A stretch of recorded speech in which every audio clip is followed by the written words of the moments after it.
तो दोस्तों good evening, नमस्कार। मैं लक्ष्यानंद आपका स्वागत करता हूं आपके यूट्यूब चैनल पे जिसका नाम है पढ़ाई की नगरी। आज हम लोग जो टॉपिक डिस्कस करने वाले हैं उस टॉपिक का नाम है सिटीजनशिप, हिंदी में बोले तो नागरिकता। अब नागरिकता होती क्या है, हमें जरूरत क्यों पड़ गई नागरिकता की? नागरिकता इतना समझो, नागरिकता क्या है ना, एक अधिकार है जो किसके द्वारा दिया जाता है, हमारी सरकार के द्वारा दिया जाता है। अब नागरिकता नहीं होगा तो क्या होगा? अरे भैया नागरिकता नहीं होगी तो ना आप वोट दे पाओगे, ना आप नौकरी पा पाओगे, जो और भी कुछ राइट्स होते हैं जो आपको नहीं मिलेंगे। कोई बंदा बाहर से घूमने आया, भारत घूमने आया, ओके जी, ताजमहल देख लिया, बढ़िया, चंडीगढ़ वंडीगढ़ दिल्ली विल्ली सब घूम लिया वो, लेकिन उसको नागरिकता मिल जाएगी? नहीं मिलेगी। क्यों? क्योंकि वो भारत का नागरिक नहीं है। उसको जो राइट है वो वोटिंग राइट दे सकता है? नहीं दे सकता। वो किसी पॉलिटिकल पार्टी में शामिल हो सकता है, पॉलिटिकल पार्टी का मेंबर बन सकता है? नहीं बन सकता, क्योंकि उसके पास वो भारत का नागरिक नहीं है। तो भारत के नागरिक को ही कुछ ऐसी पावर्स मिलती हैं। अब दूसरी बात, नागरिकता हम लोग चलो डिस्कस कर रहे हैं। अब नागरिकता को भारत के संविधान में नागरिकता को किन बेसिस पे डिफाइन किया गया है? नागरिकता को ना तीन बेसिस पे डिफाइन किया गया, पर्सन, सिटीजनशिप और माइनॉरिटीज। ठीक है, देखो, पर्सन, सिटीजनशिप और माइनॉरिटीज। अब पर्सन का मतलब क्या होता है हमारे संविधान में? पर्सन मतलब नॉर्मल एक बंदा जो घूमने आया हुआ है, ठीक है, नॉर्मल है, बंदा आया है घूमने, घूम फिर के अपना वापस निकल लो। दूसरा जो पॉइंट है वो है क्या? सिटीजनशिप का। सिटीजनशिप मतलब जो हम इसको डिस्कस करने वाले हैं ये हमारे लिए है, हम क्या है ना, भारत के नागरिक हैं। इसी टर्म पे हम लोग भारत की जो नागरिकता है वो डिस्कस करेंगे। तीसरा जो टर्म है वो है माइनॉरिटीज। माइनॉरिटीज कौन होते हैं? इसको हिंदी में बोलते हैं अल्पसंख्यक। अल्पसंख्यक मतलब कौन होते हैं? ये डिफाइंड वैसे तो हमारे संविधान ने इस तरीके से डिफाइन किया है कि अगर पॉपुलेशन उनकी थोड़ी कम है, किसी जाति की अगर पॉपुलेशन थोड़ी कम है तो वो अल्पसंख्यक में, माइनॉरिटीज में आएंगे। जैसे मुस्लिम, जैन, बौद्ध धर्म, ठीक है, ये सब हो गया। अब इन तीनों को हमने डिफाइन कर लिया कॉन्स्टिट्यूशन के तौर पे, ठीक है। कॉन्स्टिट्यूशन बना कब था? सबसे पहले तो यही आपको पता है, ठीक है, 26 जनवरी 1950 को कॉन्स्टिट्यूशन बन के तैयार हो गया था। ये मतलब इस दिन लागू हो गया था, ठीक है। 26 नवंबर 1949 को बना था और 26 जनवरी 1950 को लागू हो गया था। अब जब लागू हुआ 26 जनवरी 1950 को, तो उस तरीके से हमें कुछ नागरिकता के कुछ रूल्स मालूम पड़े।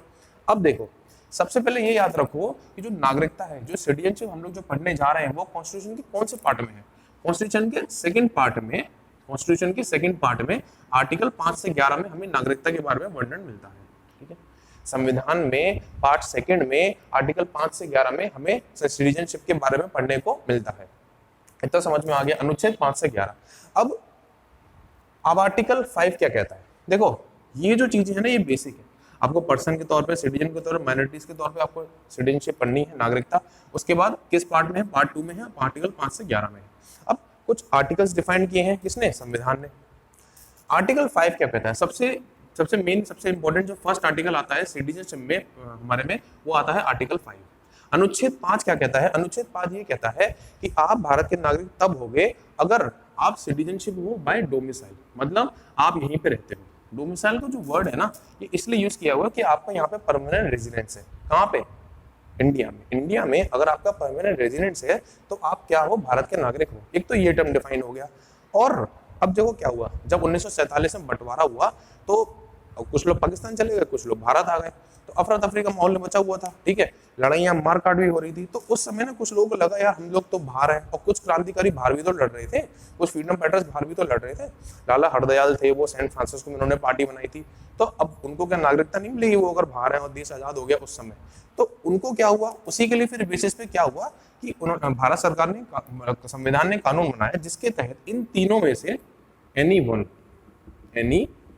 इन तीनों में से अगर एक भी शर्त का वो पालन कर लेंगे तो वो भारत के नागरिक कहलाएंगे। वो तीनों शर्त क्या थी? देखो, या तो वो भारत में पैदा हुए हो, बोर्न इन इंडिया, या तो वो भारत में पैदा हुए हो, या any parents born in India, या उसके माता पिता में से कोई भी भारत में पैदा हुआ हो। मैं यार भारत में पैदा हूं, या मेरे फादर मदर में से कोई भी भारत में पैदा हुआ होगा तो मुझे नागरिकता मिल जाएगी। Living in India for 5 years, या तो आप 5 years before commencement of constitution, मतलब जब संविधान बना, जब संविधान लागू हुआ, ध्यान से सुनना मेरी बात, जब संविधान लागू हुआ उसके पहले अगर आप 5 साल भारत में रहे हो तो आपको नागरिकता मिल जाएगी। फिर से देखो, आर्टिकल 5 क्या कहता है कि भारत के नागरिक बनने के लिए या तो आप भारत के डोमिसाइल होने चाहिए, भारत के नागरिक, आपके भारत में परमानेंट घर होना चाहिए। दूसरा पॉइंट क्या कहता है? इन तीनों में से कोई एक शर्त आपके पास होनी चाहिए, या तो आप भारत में पैदा होने चाहिए, या आपके माता पिता में से कोई एक यहाँ पे भारत में पैदा होना चाहिए, या संविधान लागू होने से पहले आप उसके 5 साल से पहले भारत में रह रहे हैं, ठीक है। ये हो गया आर्टिकल 5। अब आर्टिकल 6 की बात करते हैं।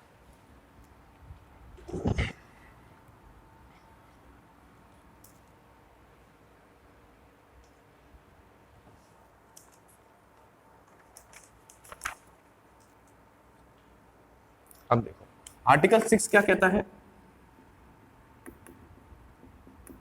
आर्टिकल 6 क्या कहता है? आर्टिकल 6 उन लोगों के लिए है जो पाकिस्तान से इंडिया आए हैं। आर्टिकल 6 किन लोगों के लिए? ये क्वेश्चन पूछा भी गया है कि इनमें से किस अनुच्छेद में, संविधान के किस अनुच्छेद में पाकिस्तान से भारत आए लोगों के लिए प्रावधान है, ठीक है। Which article of the constitution deals with the people coming from Pakistan to India. अब जब बंटवारा हो गया तो पाकिस्तान से भी तो लोग इंडिया आए थे, इंडिया से भी पाकिस्तान गए थे। तो आर्टिकल 6 क्या कहता है? जो पाकिस्तान से लोग भारत आए हैं उन्हें भी नागरिकता दी जाएगी, ठीक है, दी जाएगी। अब इसको ना इन्होंने 2 टर्म्स में डिफाइन किया हुआ है। एक है 19 जुलाई 1948, ठीक है, एक है बिफोर, एक है आफ्टर 19 जुलाई 1948।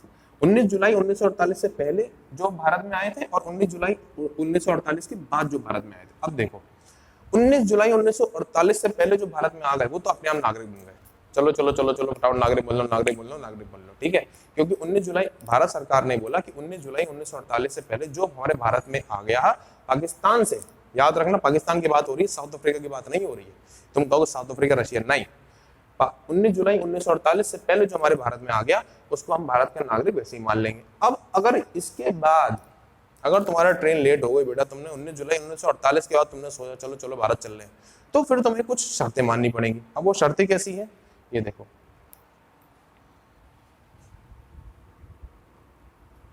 देखो शर्तें क्या है, या तो आपके फादर मदर में से कोई आपका क्या पे हो, यहाँ पे पैदा हुआ हो, ठीक है, बोर्न इन इंडिया। या तो आपके फादर और मदर में से कोई यहाँ पे इंडिया में पैदा हुआ हो, या आपके पास आप 6 मंथ तक रेजिडेंट रहो इंडिया का, मतलब आप रेजिडेंट ऑफ इंडिया। मतलब क्या है इसका, इन दोनों पॉइंट्स का मतलब क्या है कि अगर आप 19 जुलाई 1948 के बाद भारत में आए हो तो या तो आपके माता पिता में से कोई यहाँ पे भारत में पैदा हुआ हो, कोई दिक्कत नहीं है, आपको नागरिकता मिल जाएगी। या आप आओ यहाँ पे, उसके 6 महीने बाद आपको रजिस्ट्रेशन, जब आप रजिस्ट्रेशन कर लोगे सिटीजनशिप के लिए, नागरिकता के लिए, तो उसके 6 महीने बाद आपको यहाँ पे नागरिकता, आपको भारत की नागरिकता मिल जाएगी। 2 टर्म्स में डिफाइन किया हुआ, 19 जुलाई 1948 से पहले से, 19 जुलाई 1948 के बाद। 1948 के जो बाद वाला किस्सा है उसमें 2 कंडीशन डिफाइन की गई, या तो आपके माता पिता यहाँ भारत में रहते हो या बोर्न हुए हो, या आप 6 महीने तक भारत में रहोगे, उसके बाद आपको नागरिकता मिलेगी, ठीक है। हेलो,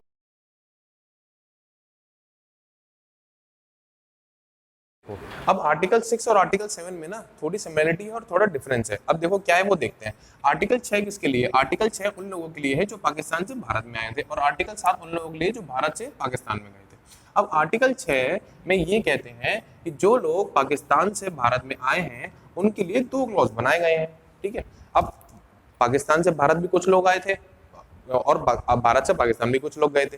तो जो पाकिस्तान से भारत आए थे 19 जुलाई 1948 के अगर आप पहले आए हो तो कोई टेंशन नहीं है, आओ फटाफट भर्ती हो जाओ, भारत के नागरिक बन जाओ, भारत के नागरिक आप बन गए, कोई टेंशन ही नहीं है आपको, ना आपको कोई परमिट देना है, ना आपको कोई रजिस्ट्रेशन कराना है, कुछ नहीं करना। 19 जुलाई 1948 के अगर आप पहले आए हो तो आजादी हुई 1947 के, उसके 1 साल के अंदर आप आ गए तो ठीक है। लेकिन अगर आप 19 जुलाई 1948 के बाद आए हो तो आपको वही प्रोसीजर है कि या तो आपके माता या पिता में कोई आपको भारत में, या तो उनका भारत में जन्म हुआ हो, या कंडीशन मैंने पहले बताई थी ना, या आप 6 महीने तक भारत के नागरिक बन के रहो, उसके बाद आपको भारत की सिटीजनशिप दी जाएगी, नागरिकता दी जाएगी, ठीक है। 19 जुलाई 1948 के जो आए थे उनको ये कंडीशन है कि आप 6 महीने तक आप रजिस्ट्रेशन कराओ, उसके 6 महीने बाद आपको नागरिकता मिलेगी।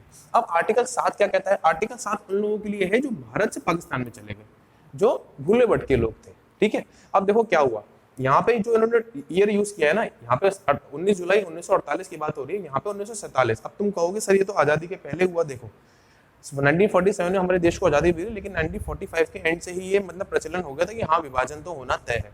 तो कुछ लोगों को लगा यार हम तभी क्यों जाए जब विभाजन हो, पहले ही निकल लेते हैं, बोरिया बिस्तर उठाया और निकल लिए। लेकिन जब वो पाकिस्तान पहुंचे और जब हमारे देश में थोड़ा बहुत दंगे और मतलब जब 1947 में जब ये चीजें बढ़ने लग गई तो उनको लगा यार नहीं मार कटाई कुछ ज्यादा हो रही है, अपने वतन वापस निकल लेते हैं ना। सुबह का भूला अगर शाम को घर लौट आए तो उसे भूला नहीं कहते हैं। इसी एग्जाम्पल है भारत से पाकिस्तान में गए लोग। अब ये क्या है, 1 मार्च 1947 से जो पहले गए थे उनके लिए क्लॉज वाला नहीं है, लेकिन अगर आप 1 मार्च 1947 के बाद, अगर आप 1 मार्च 1947 के बाद अगर आप गए हो तो आपके लिए वही क्लॉज है कि 6 महीने तक आप यहाँ पे आएंगे, उसके बाद आपको नागरिकता मिल जाएगी, या आपके माता पिता भारत में अगर होंगे, भारत में पैदा हुए हैं तो भी आप भारत के नागरिक कहलाओगे। ऐसा नहीं होगा कि अगर आप 1 मार्च 1947 के बाद अगर आप भारत से पाकिस्तान चले गए तो आपको भारत नागरिकता नहीं देगा। हम तो तुम्हें पता ही ना कितने कितने नॉर्मल, कितने हम लोग इमोशनल लोग हैं, भारत के लोग कितने इमोशनल, कितने वो होते हैं, नॉर्मल होते हैं। अब आर्टिकल 8 क्या कहता है, आर्टिकल 8 कहता है बच्चों, आर्टिकल 8 में लिखा गया है उन लोगों के लिए जो भारत के बाहर रहते हैं, मतलब आउटसाइड द इंडिया। जैसे मान लो कोई बंदा है, ये मैं हूँ, कोई भी है, ठीक है, अगर वो जॉब करने कहीं बाहर जाता है, विदेश जाता है, कनाडा ऑस्ट्रेलिया पूरे भरे पड़े हैं, इंजीनियर पता नहीं कहाँ भरे पड़े हैं भारत के, है ना, नासा वासा में। अब क्या वो भारत के नागरिक नहीं कहलाएंगे? बिल्कुल कहलाएंगे। देखो अगर मान लो कोई है बंदा या कोई भी है जिसके जो अगर माता पिता हैं जो बाहर रहते हैं और अगर उनका मान लो बच्चा वहां पैदा होता है, ठीक है, मान लो सिंपल एग्जांपल लेके चलो, कोई कंफ्यूजन होने की जरूरत नहीं है।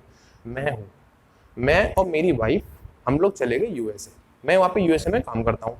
अब मेरे को वहाँ पे बेबी हुआ, ठीक है, अगर बच्चा होता है यूएसए में तो क्या उस बच्चे को, मेरे बच्चे को नागरिकता नहीं मिलेगी? बिल्कुल मिलेगी। क्यों मिलेगी? क्योंकि मैं भारत का नागरिक हूँ, समझे? मैं या मेरी वाइफ, हम दोनों में से कोई भी अगर एक भारत का नागरिक है तो हमारे बच्चे को भी नागरिकता है, नहीं बच्चे को भी नागरिकता मिलेगी अगर माता पिता भारत में जन्मे हैं तो। अब ये चीज पता है क्यों लाई गई थी, ये वाला आर्टिकल उस समय क्यों लाया गया था? क्योंकि तुम्हें पता है ना कि कुछ हमारे फ्रीडम फाइटर्स थे जिन्होंने बाहर भी पार्टी बनाई थी। लाला हरदयाल आपको पता होगा, सैन फ्रांसिस्को में पार्टी बनाई थी, गदर पार्टी, है ना। कुछ रिवॉल्यूशनरी इवेंट जो है, क्रांतिकारी इवेंट बाहर भी हुए थे हमारे देश के। तो एक बात बताओ, अगर मान लो बाहर लड़ रहे हैं और अगर वहीं पे सेटल हो गए और उन्होंने अगर बच्चा हो गया वहां पे, तो क्या उनके बच्चे को नागरिकता नहीं दी जाएगी? दी जाएगी दोस्तों, दी जाएगी।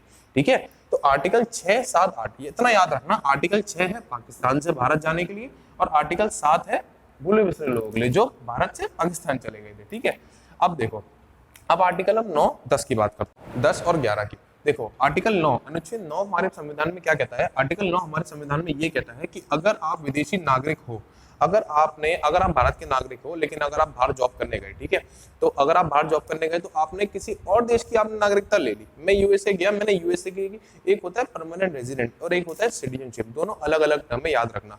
तो अगर अब मैंने वहां पे उनकी किसी और कंट्री की जाके सिटीजनशिप ले ली तो मेरी यहाँ की जो नागरिकता है तब खत्म हो जाएगी। मतलब अगर आप किसी विदेश में जाके अगर अपनी नागरिकता उनकी ले लेते हो तो आप भारत के नागरिक नहीं रहोगे। ठीक है, दोनों की नागरिकता नहीं रह सकती आपके पास।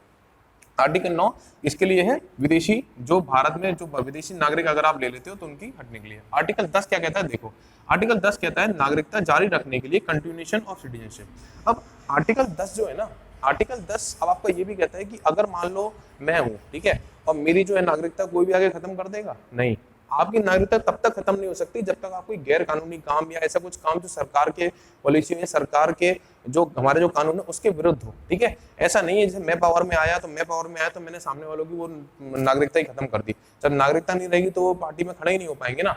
ठीक है, मैं क्या नाम है उसका हूँ, सपा का हूँ या मैं बीजेपी का हूँ, तो जब सपा सरकार में आई तो मैंने सपा वालों की नागरिकता खत्म कर दी। क्यों? क्योंकि मेरा मन है, सामने वाले जब पार्टी में नहीं खड़े होंगे तो फिर तुम वोट किसको दोगे? फिर दो पार्टी कैसे हो गई? एक ही पार्टी रहेगी ना फिर तो। इसीलिए ऐसा नहीं होगा कि आपकी नागरिकता कोई भी खत्म कर दे। आपकी नागरिकता तब तक खत्म नहीं होगी जब तक आप कोई ऐसा गैर कानूनी काम या ऐसा कुछ बड़ा काम नहीं करते। याद रखना, कोई भी आपकी नागरिकता ऐसे खत्म नहीं कर सकता है। ठीक है, अगला जो आर्टिकल है, आर्टिकल 11, वो है parliament to regulate the laws on citizenship. मतलब कि अगर कोई भी कानून, हमारा कोई भी कानून नागरिकता पे बनना है, नागरिकता से रिलेटेड अगर कोई भी कानून बनना है तो वो कौन डिफाइन करेगा? वो हमारा संसद या पार्लियामेंट डिफाइन करेगी।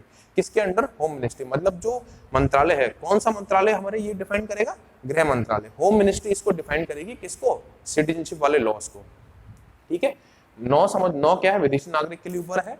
ठीक है, 10वें में क्या है? कोई भी आपकी खत्म नहीं कर सकता जब तक आप कोई वैसा काम नहीं करो। ठीक है, और 11 क्या है आपका कि कौन रेगुलेट करेगा? होम मिनिस्ट्री, मतलब कि गृह मंत्रालय इसको रेगुलेट करता है। अब हम फटाफट एक क्विक रिवीजन देखते हैं कि आर्टिकल 5, 6, 7, 8, 9, 10, 11। आर्टिकल 5, 6, 7, 8, 9, 10, 11। ठीक है, देखो फटाफट। आर्टिकल 5 क्या कहता था बच्चों? आर्टिकल 5 क्या कहता था मेरे चीतों? आर्टिकल 5 कहता था कि डोमिसाइल मतलब अगर आप यहाँ पे पैदा हुए हो तो आप भारत के नागरिक हो गए, वही लॉस मैंने बताए थे, ठीक है। आर्टिकल 6 क्या कहता था? आर्टिकल 6 कहता था कि टू पाकिस्तान, पाकिस्तान में जो लोग गए हैं, ठीक है, India to Pakistan, India to Pakistan में जो लोग गए आर्टिकल 6 में थे। आर्टिकल 7 क्या कहता है? पाकिस्तान से इंडिया, ठीक है, लौट के बुद्धू घर को आए, पाकिस्तान से जो भारत आए वो आर्टिकल 7 में है। आर्टिकल 8 क्या कहता है?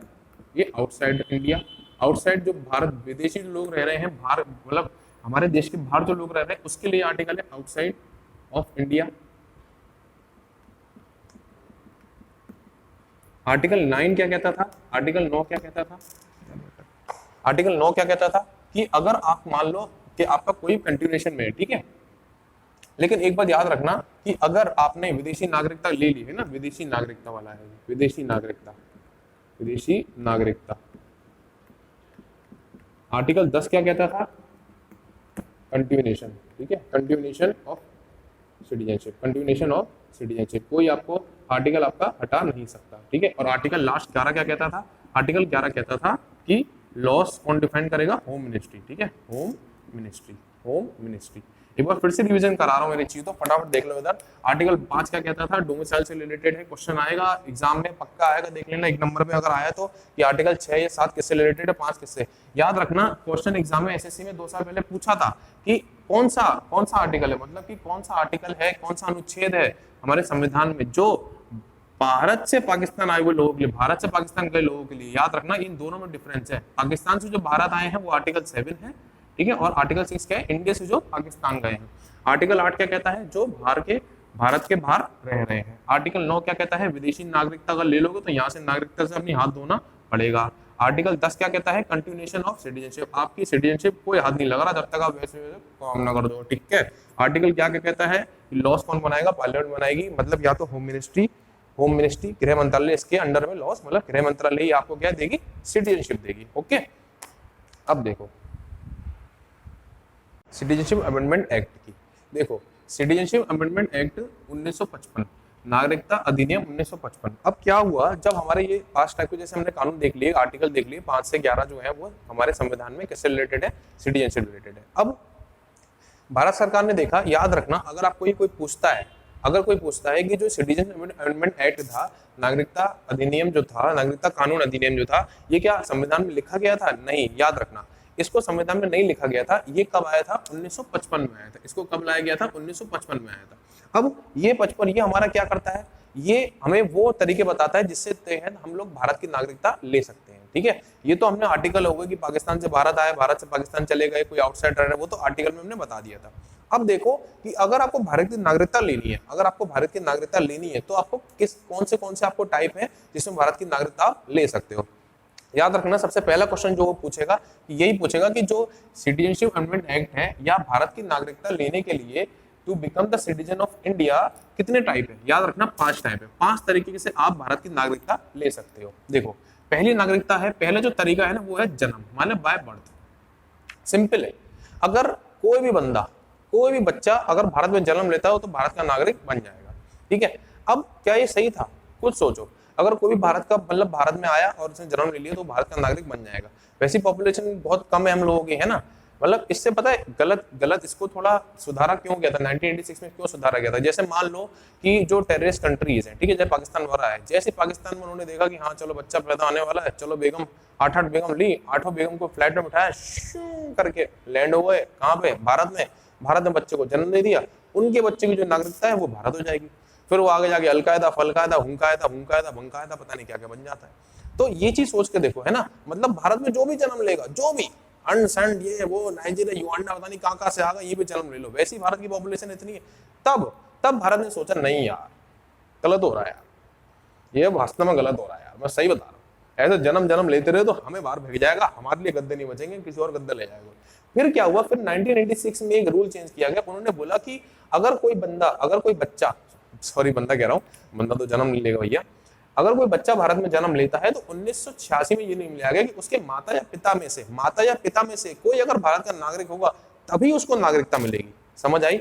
पहले ही क्या प्रकार था, पहले क्या टाइप था कि अगर कोई भी बच्चा भारत में जन्म लेता है तो भारत का नागरिक बन जाएगा।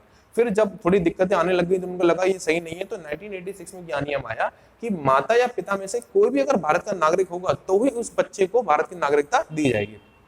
फिर अब क्या हुआ, अब देखो इसमें भी थोड़ा क्लॉज गलत हो गया। अब क्या होता था, जैसे मान लो कोई बंदा है, ठीक है, कोई चाइना से आया या पढ़ने आया, 6 महीने के लिए पढ़ने आया, या पाकिस्तान से आया, चाइना से आया पाकिस्तान, यहाँ पे किसी लड़की से मोहब्बत हो गया, प्यार हो गया, अब शादी वादी कर ली उन्होंने, लेकिन यहाँ पे उनका क्या हो गया, बच्चा हो गया। अब ये भी गलत हो रहा था। अब मान लो कोई और देश का लोग आ रहे हैं, यहाँ की लड़की से अगर प्यार कर रहे हैं, यहाँ पे अगर शादी हो गई, यहाँ पे अगर बच्चा हो गया, तो उसको भी नागरिकता देनी पड़ेगी। आपने तो बोला था ना, भारत माता या पिता कोई भी अगर आपके वो होंगे भारत के नागरिक तो नागरिकता दे दोगे, तो क्यों नहीं दे रहे हो आप नागरिक, हम नागरिकता बेटा। फिर उन्होंने 2003 में फिर नियम निकाला, नहीं भैया नहीं, ऐसे हम नियम देंगे फिर हम बाहर हो जाएंगे। ऐसे तो पता नहीं कितने लोग यहाँ पे आते पढ़ने के लिए और बच्चा पैदा करके निकल गए, समझ लो, पढ़ने के लिए आए, घूमने के लिए आए, कुछ करने के लिए आए, उन्होंने फटाफट लड़की को पटाया शटाया, शादी कर ली, बच्चा हो गया, लेकिन नहीं। फिर इसी के कारण 1986 में से जो यहाँ से बदलाव आया 2003 में। 2003 में क्या बदलाव आया कि माता पिता तो आपके माता या पिता में से कोई आपका भारत का नागरिक तो होना ही चाहिए, लेकिन दोनों के पास ना एक वैलिडिटी होनी चाहिए, मतलब एक दोनों सही होने चाहिए। ये घूमना घामना, ये पढ़ाई शढ़ाई के चक्कर में जो आ रहे हैं ना, बेटा बाहर निकल लो, घूमो फिरो पढ़ाई करो, निकल लो, ये नौटंकी नहीं दिखाओ यहाँ पे। मतलब कि 2003 में क्या नियम आया कि अगर उन दोनों में से एक तो माता पिता में से कोई तो आपका भारत में पैदा होना चाहिए, प्लस दोनों की वैलिडिटी होनी चाहिए, दोनों एक वैलिड पर्सन होने चाहिए, ठीक है, दोनों वैलिड, ये नहीं कि घूमने घामने वाला पर्सन यहाँ पे कैंसिल कर दिया। अब हम आते हैं दूसरे टाइप की तरफ। ये तो हो गया पहला इसका प्रकार हो गया जन्म के प्रकार पर। दूसरा है वंश के प्रकार, ठीक है, इसको इंग्लिश में क्या कहते हैं, डिसेंट कहते हैं। अब देखो ऑब्वियस वाली बात है, अगर मैं हूँ, मेरे फादर यहाँ पे, अगर हम लोगों को जो नागरिकता मिली है वो किसके तौर पे मिली है, बर्थ के टाइम मिली, क्योंकि हम लोग के फादर या फोर फादर यहीं पे पैदा हुए, तो हम लोग को नागरिकता मिल गई, वंश के आधार पर मिल गई। अब ये भी लफड़ा हो रहा था, यहाँ पे लफड़ा हो रहा था, क्यों? अब देखो एक बात बताओ, 1992 में, अब जैसे इसी में चेंज पता क्यों आया, इसमें 1992 में क्यों चेंज आया, तो माता ने बोला, जितनी भी माताएं थी उन्होंने बोला, क्यों भैया, हम अगर भारत के नागरिक है और हमारा बच्चा अगर यहाँ पैदा हो रहा है, तो क्या हम मेरा बच्चा भारत का नागरिक नहीं कहलाएगा? समझना मेरी बात को।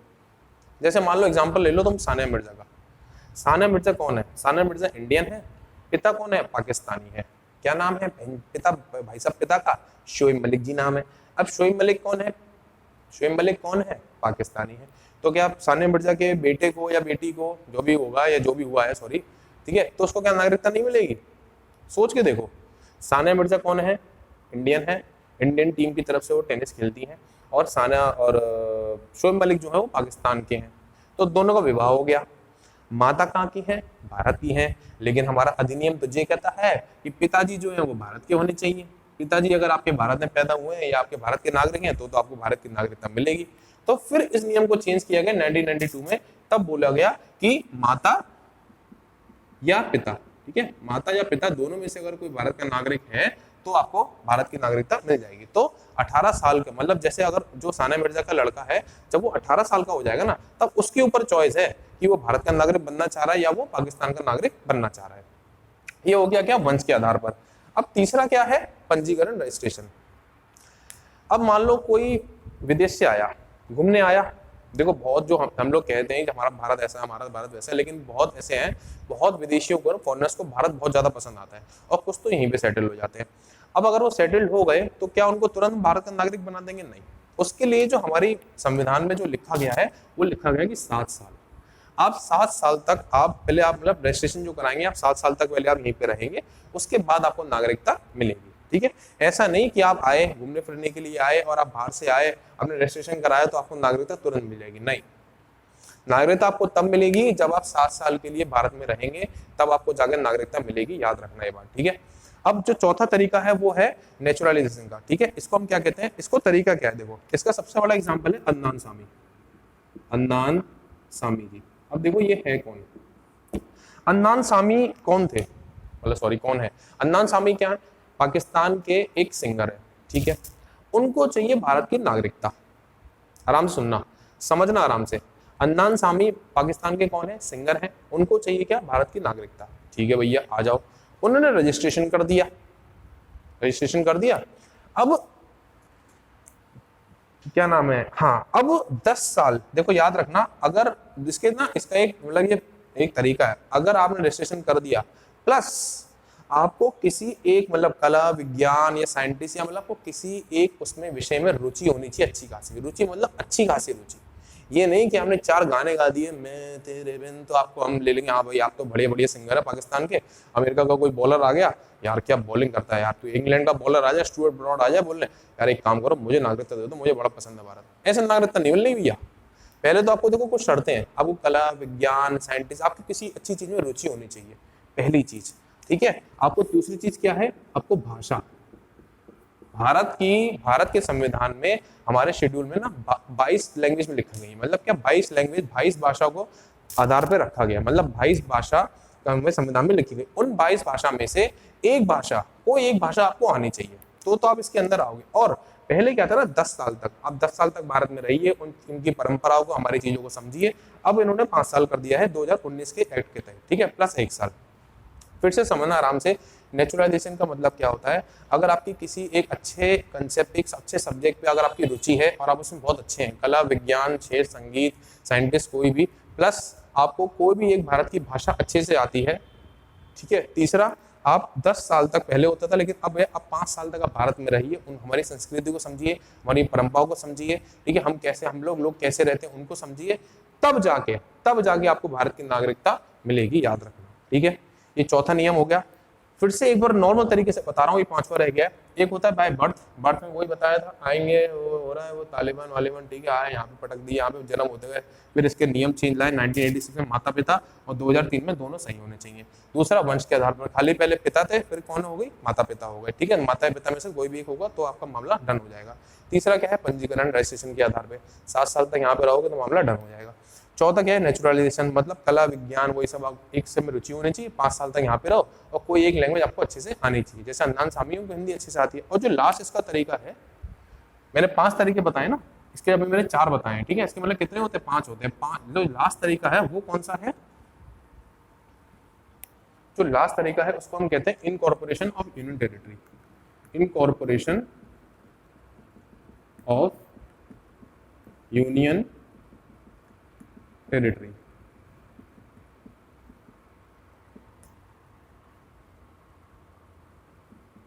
यूनियन टेरिटरी मतलब क्या है कि इनकॉर्पोरेशन 5वां तरीका, मतलब क्या है, जैसे एग्जांपल है मैं पुडुचेरी का, ठीक है, पुडुचेरी का मैंने एग्जांपल लिया, ठीक है, 1962 में, ठीक है, 1962 में पुडुचेरी को यूनियन टेरिटरी के तौर पे भारत में शामिल कर लिया गया था।